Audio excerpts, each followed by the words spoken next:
My husband left me just before giving birth to attend his sister's lavish wedding. I ruined her marriage and exposed her lies. I'm 35 years old, married for 7 years to Andrew, who is 39. We have a 5-year-old daughter, and I'm currently 7 months pregnant. The main reason I'm writing here is that I just need someone to listen to me. My husband has always been close to his family, and when we were dating, it didn't bother me. His family was always nice to me. But soon after the wedding, I realized he was extremely close to his mother and sister, like they had their own club.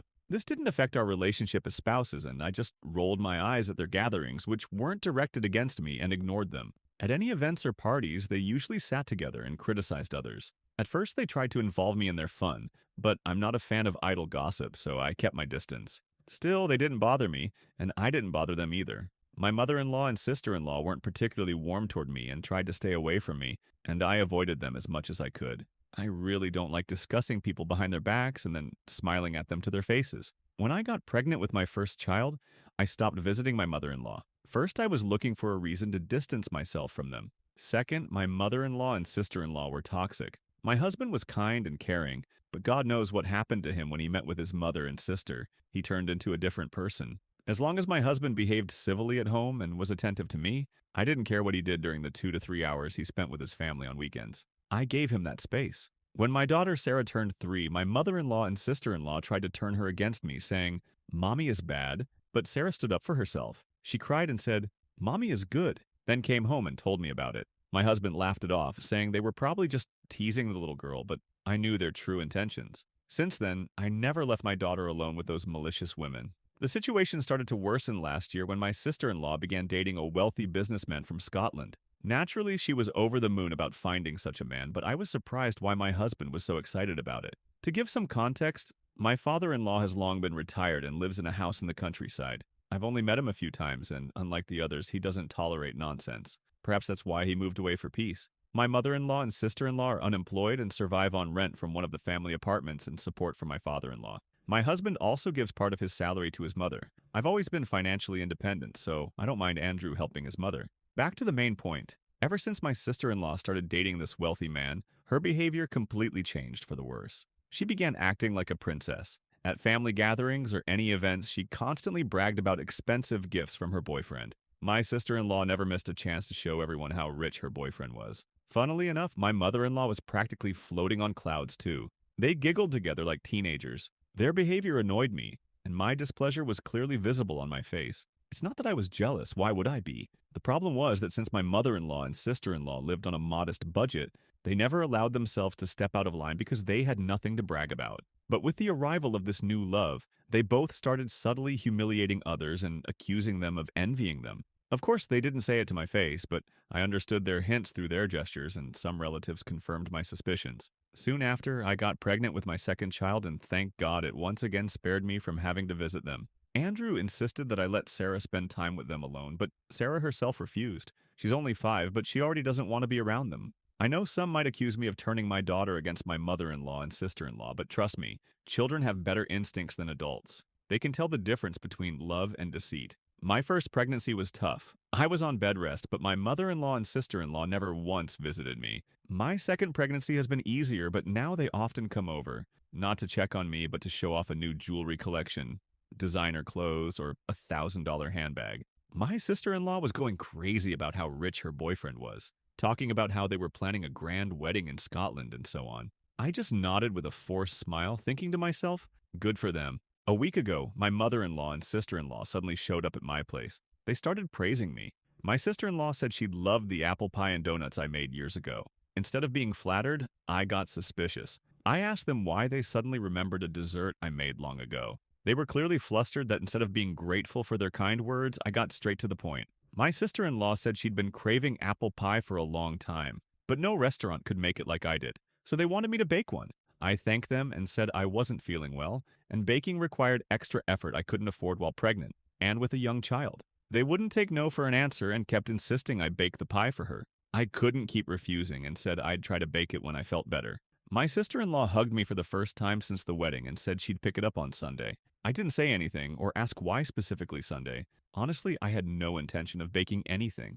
I said I'd try just to avoid conflict at that moment. By midweek, I was so exhausted from pregnancy and caring for Sarah that I completely forgot about that conversation. On Friday evening during dinner, Andrew said he'd be busy over the weekend because on Sunday his sister was hosting a dinner for her boyfriend and his family. I was shocked. At that moment, everything clicked. The sudden praise, the request to bake apple pie and donuts, and why specifically Sunday. Yes, I know I make the best apple pie you could ever taste. I'm really good at it. But that doesn't mean I'm willing to fall into their trap. I told Andrew about his mother and sister's visit and their request to bake the dessert. Andrew said that his sister's boyfriend and his Scottish family have a sweet tooth and had heard a lot about American apple pie, so they wanted to try the real thing. Andrew nearly let slip that his sister had bragged about being able to bake the best apple pie in the world and promised to treat her guests to it. I was stunned. I told Andrew I wasn't going to slave away in my condition so someone else could take credit for my efforts. Moreover, I wasn't even invited to this dinner. He replied that I'm 7 months pregnant,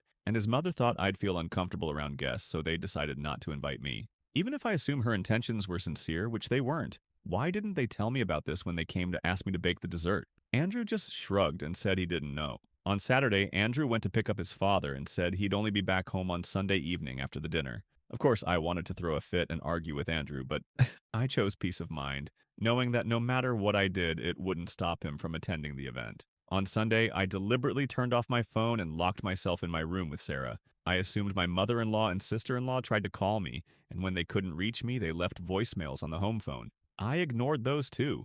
Though I didn't feel calm, knowing they were probably cursing me for not helping them, I was still pleased that I didn't give in to their demands. Monday morning, when I turned on my phone, it was flooded with missed calls and voicemails. They started with requests and ended with curses. As soon as they got a notification that I'd seen their messages, my mother-in-law called me. Oh my God, it was the longest monologue I'd ever heard. I always knew her true colors, but that day I heard her real malicious nature. She accused me of ruining their dinner and called me a witch. It turned out they were so sure I'd baked the pie that they didn't prepare or order any dessert. My sister-in-law wanted to impress her future in-laws by passing off my dessert as her own. In the end, the sweet-toothed Scots left the dinner without dessert and feeling disappointed. And guess who was blamed for their disappointment? Of course, me. While my mother-in-law was hurling curses at me, I just pictured their ridiculous faces at the table. I thought, if it was such a big deal, why didn't they just order something from a restaurant? Yes, I know my sister-in-law bragged about her culinary skills, but a restaurant dessert would have at least saved them from embarrassment. But that's no longer my problem. I told my mother-in-law as much and hung up. Besides all the messages from my mother-in-law and sister-in-law, there was one late message from Andrew saying he wouldn't be back that night and would come home Monday after work. When Andrew returned that evening, he was quiet but didn't seem angry. I tried to tell him what his mother had said to me, but he interrupted, saying he didn't want to get involved in the situation. He stated that I was lucky he wasn't scolding me for embarrassing his family the previous evening, and that I shouldn't expect him to take my side against his mother and sister. That's when I lost my patience. His mother and sister's words didn't really hurt me because I knew who they were. But what the hell was wrong with Andrew? First, he should have supported me when I wasn't even invited to the family dinner. How the hell could I be blamed for ruining an event I wasn't even invited to? Since then, we haven't spoken. Neither he nor I have made any attempts to resolve this. Though rationally, I feel it's over with him. Deep down, I keep tormenting myself with thoughts. Did I really ruin their reputation by refusing their request? I don't know, guys. So I suggest pausing this video right now and leaving a comment. Did the author really ruin the family's reputation? Now let's move on to the update. Update 1. Hi everyone, it's been 2 months since my first post. I'm now at 40 weeks pregnant and practically ready to give birth. After that incident, I realized I'd been too patient with my husband. 2 weeks after that situation, I had to go for an ultrasound, and Andrew accompanied me. On the way back, I tried to discuss what happened, but he said I needed to let it go and focus on my health. He was acting normal then, and I took it as a good sign that he wasn't holding a grudge. But deep down, I felt he was hiding something. This morning, I woke up and saw Andrew packing his things. When I opened my eyes, I noticed he was trying to stuff his formal suit into a bag. I froze at the sight and almost screamed at him, asking why he was packing. He said he was going to Scotland for his sister's wedding. I was speechless. How did this happen? I bombarded him with questions. When was the date set? Why wasn't I informed? And most importantly, how could he leave me alone on the eve of giving birth? Yes, my due date is tomorrow. He tried his best to dodge the questions or gave short answers. I told him he couldn't just avoid me like that. I was angry, hurt, upset, and shocked all at once. Imagine your husband leaving you alone with a child the day before giving birth. I have no words to describe my feelings. I won't lie, I couldn't stay calm. I grabbed his shoulder and demanded an explanation. He said it was decided at the last minute and that he had to go. The relatives of his sister's future husband insisted on this date, and he couldn't do anything about it. Of course, he could have just not gone to the wedding. While we were in the middle of this argument, the doorbell rang. Andrew ran to open it as if he was expecting someone. It was his mother. She barged into the house yelling at Andrew for being late. She grabbed his bags from the room, saying he didn't need to pack the rest because anything he was missing could be bought in Scotland. That phrase felt like a mockery aimed at me. At that moment, I wanted to hit her. When she smirked at me, I realized it was too late to stop Andrew or start a fight. So I went back to my room, threw the rest of his luggage into the living room, and locked the door. I heard my mother-in-law yelling at me, cursing loudly. Soon, they left. That's when I understood why Andrew had been acting so strange and secretive for the past month. I thought he was just torn between me and his family. It was unbearably painful, both emotionally and physically. I just broke down in tears. This chaos woke up my daughter, Sarah. She came to me, hugged me, and said everything would be okay, and that I should be happy because we'd soon have a baby. Her innocent words melted my heart, and I hugged her tightly. We spent the day playing in bed. I tried to distract myself, but no matter how hard I tried, I couldn't stop thinking about the fact that Andrew abandoned me in this state. I called my sister and asked her to stay with me tomorrow because I don't know when labor will start. I needed to write this update today because what happened is suffocating me. Wish me an easy and calm delivery. Update 2. Hi everyone, it's been a few months since my last update. First off, I gave birth to a son. That day, shortly after my post, I went on Facebook and saw Andrew happily posting photos of himself and his family vacationing in Scotland. I couldn't hold back and broke down in tears. It was past midnight and Sarah was fast asleep. I went to the bathroom to let out my emotions. I'd been holding it together all day for Sarah's sake. I cried for almost an hour and was on the verge of passing out when I realized my water had broken. I barely crawled to the living room to call an ambulance. Everything that happened next is a blur. The next thing I remember is being taken to the hospital in an ambulance. When I came to, I started calling for Sarah. A nurse said they found Sarah crying next to me while I was fading in and out of consciousness. Since the house was empty, they took Sarah with them. The poor thing was sitting up front with a paramedic. I felt relief knowing my daughter was safe. Soon after arriving at the hospital, I gave birth to my son. The nurse said they tried to contact my husband, but his number was unavailable. My sister arrived early in the morning. She lives 200 kilometers away from us. When she learned what happened, she scolded me for not calling her sooner. I thought I had one more day. She also insisted that I immediately end things with Andrew. Since the hospital staff found me in such a state, they reported the situation to the police.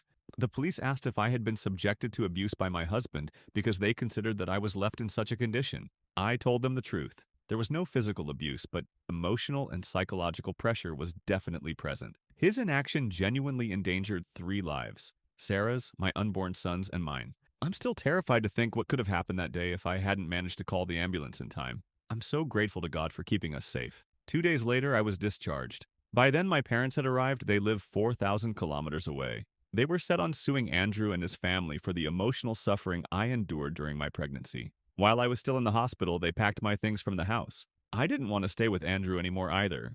Who would want such a husband? After being discharged, I went to my hometown with my parents and sister. Almost a week after my delivery, Andrew returned home. Judging by his Facebook activity, they extended their stay in Scotland after the wedding to explore the country. I was shocked at how calmly he enjoyed his vacation, completely unconcerned that his wife was due to give birth. He didn't even call or text me the entire time. I didn't contact him either because I was already planning to ruin his life and his family's. A week after he returned home, he found an empty house, a divorce notice, and charges filed against him by the police. He had 1 week to appear at the police station and give a statement. He panicked and called me 100 times. I won't lie, I enjoyed his endless calls and pleading voicemails. Soon my mother-in-law started calling and leaving voicemails asking to talk. I told my parents about it, and they called Andrew and asked him to come to our house. He flew to us that same day with his mother. My parents yelled at them for putting me through such torment and threatened to ruin their lives. Andrew insisted on talking to me alone. He literally begged for forgiveness and reconciliation, emotionally manipulating me by saying our child needs a father and that I shouldn't deprive them of happiness. I asked him what the gender of our second child was, and he went silent. My son was already a week old and his father didn't even know he was born. Do you think a child needs such a father? His mother also begged for forgiveness, saying that legal action would ruin their reputation with their new in-laws, the family of my sister-in-law's husband. But I didn't care. I just laughed at her excuses. In the end, when they were asked to leave, they insisted on seeing the newborn, but I didn't want them to look at or even cast a shadow on my children. My father kicked them out of the house, Meanwhile, I contacted my sister-in-law's husband through social media. I introduced myself since we'd never met. To my surprise, he also suspected something was off when they excluded me from the family dinner and wedding, using my pregnancy as an excuse. I told him everything that happened. He said he was shocked to see Andrew calmly enjoying the wedding while leaving his wife in a pre-labor state. Though it was already late, he asked me about my sister-in-law, and I told him the truth about her character and the apple pie incident. He said their behavior was indeed suspicious, but now everything made sense. It turned out my sister-in-law had been posing as a chef, and my mother-in-law backed her lie, claiming they owned a chain of restaurants. I revealed the truth that his new lovely wife hadn't even boiled an egg. He called her a gold digger who was only after money, and assured me he'd keep our conversation confidential. I said I didn't care, but if he told them I was the one who exposed it, I actually wanted them to know it was me. It's been 10 months since then. My divorce was finalized last week. I received substantial alimony based on neglect toward me and the children, emotional pressure during pregnancy, and endangering our safety. I also got a share of the house since I contributed to its purchase. I gave Andrew a 3-month ultimatum to pay my share, or the house will be put up for auction. Additionally, I'm receiving child support. Soon after my conversation with my sister-in-law's husband, I got messages from her accusing me of ruining her life. Later, I learned that her husband investigated my in-law's family. The truth came out. They weren't as wealthy as they claimed, and my sister-in-law lied about many things, including her profession. According to some gossip-loving relatives, the Scotts sent Andrew's sister back home and filed for divorce. She was accused of theft. It turns out she was stealing money from her in-law's safe and sending it to her mother. Her husband called her a gold digger since she managed to swindle thousands of dollars from him, even during their dating period. I'm enjoying these gossip stories while sipping a glass of wine. I wish this trio, my husband, mother-in-law, and sister-in-law, a fun life in poverty.